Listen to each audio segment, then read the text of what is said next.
নমস্কার বন্ধুরা, আমি মৌমিতা। আহারে বাহারিতে আপনাদের সকলকে স্বাগত। আজ চলে এসেছি এক নতুন রেসিপি নিয়ে। আজকের রেসিপি শুক্তো।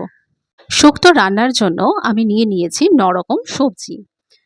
উচ্ছে, বরবটি, আলু, বেগুন, এদিকে রয়েছে গাজর, কাঁচকলা, পেঁপে, রাঙা আলু, সজনে ডাঁটা। এখানে রয়েছে আদা বাটা, তেজপাতা, শুকনো লঙ্কা, রাঁধুনি গুঁড়ো, পাঁচফোড়ন গুঁড়ো, বড়ি, সর্ষের তেল, সর্ষে পোস্ত বাটা, নুন, চিনি, সাদা তেল এবং ঘি। কড়াইতে সাদা তেল দিয়ে আমি গরম করে নিয়েছি। এবারে আমি এই মটর ডালের বড়িগুলো ভেজে নেব।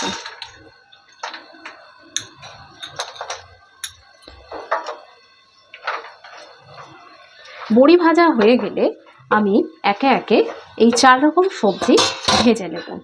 এই 4 রকম সবজির মধ্যে রয়েছে উচ্ছে, বেগুন, আলু, বরবটি। বাকি সবজিগুলো ভাজতে লাগবে না। আর ভাজবার সময় অবশ্যই নুন পরিমাণ মতো দিয়ে দেব।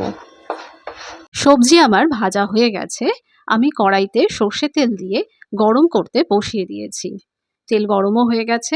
এবারে আমি এর মধ্যে দিয়ে দিচ্ছি 2টো তেজপাতা, শুকনো লঙ্কা 2টো একটু ফাটিয়ে দিই।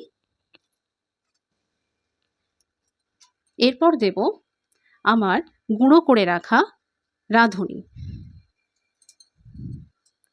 এগুলো একটু নেড়ে দিই। এরপর দেব আদা বাটা।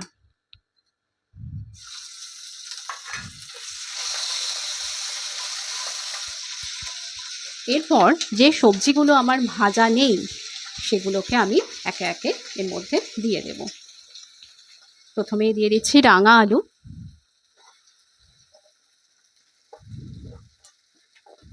এরপর দেব পেঁপে, তারপর দেব কাঁচকলা, তারপর দেব গাজর এবং সবশেষে দেব সজনে ডাঁটা।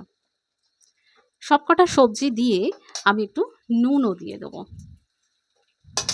দিয়ে ভালো করে নাড়িয়ে দেব। 2-3 মিনিট এইভাবে তেলের মধ্যে ভেজে নিতে হবে। বাকি আগের সবজিগুলোতে আমি নুন দিয়ে রেখেছি। এই 1 টেবিল স্পুন আর একটু দিয়ে দিলাম। এবারে গ্যাসটাকেও আমি একটু বাড়িয়ে দিই। দিয়ে সবজিগুলো একটু নাড়িয়ে নেব।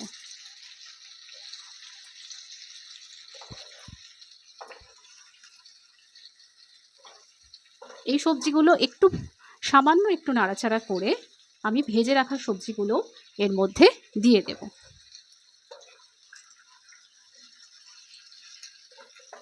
তারপর দেব আমার বেটে রাখা সর্ষে পোস্ত। নাড়তে নাড়তে সবজিগুলো প্রায় সিজে এসেছে। এবারে আমি এর মধ্যে ভেজে রাখা সবজিগুলো এবং বড়ি ভাজা দিয়ে দেব।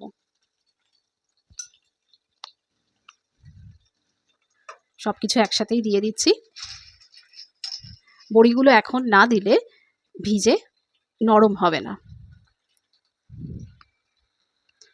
সবজি আমার দেওয়া হয়ে গেছে। এবারে আমি এর মধ্যে দিয়ে দেব বেটে রাখা সর্ষে পোস্ত। এখানে আমি 50 গ্রাম সর্ষে এবং 25 গ্রাম পোস্ত ব্যবহার করেছি। সবটা দিয়ে দিলাম। এবার ঢেলে দিচ্ছি দুধ। এখানে আমি 250 ml দুধ ব্যবহার করছি।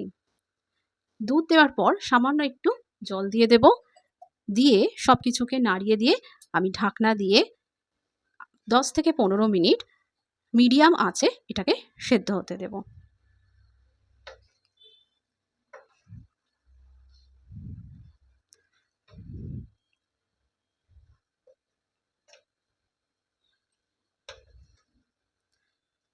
দিয়ে এবার ঢাকনা দিয়ে দিলাম।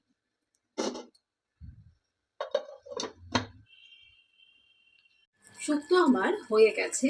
এবারে আমি এর ওপরে 2 চামচ চিনি,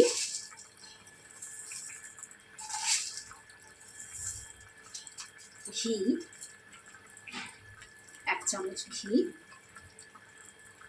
এবং আমার ভেজে রাখা 5 ফোড়ন গুঁড়ো ওপর থেকে ছড়িয়ে দেব 1 টেবিল স্পুন। এসব কিছু দিয়ে ঢাকনা দিয়ে গ্যাস নিভিয়ে আমি 10 মিনিট রেখে দেবো। ব্যাস, এখানে আমার শুক্তো রান্না কমপ্লিট।